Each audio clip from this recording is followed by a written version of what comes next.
When they are told, "Do not spread corruption in the land," they reply, "We are only peacemakers." Indeed, it is they who are the corruptors, but they fail to perceive it.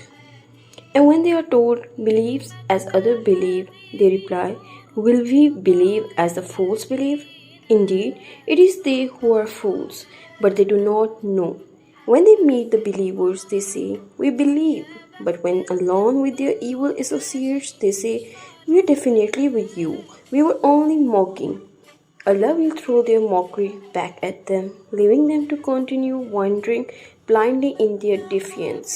They are the ones who trade guidance for misguidance, but this race is profitless and they are not rightly guided. Their examples is that of someone who kindles a fire, but when it lights up all around them, Allah takes away their light, leaving them in complete darkness, unable to see. They are willfully deaf, dumb, and blind, so they will never return to the right path. Or those caught in a rainstorm from the sky with darkness, thunder, and lightning. They press their fingers into their ears at the sound of every thunderclap for fear of death. And Allah encompasses the disbelievers by His might.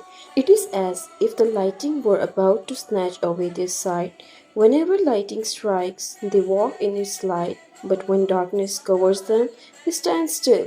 Had Allah willed, He could have taken away their hearing and sight. Surely Allah is most capable of everything.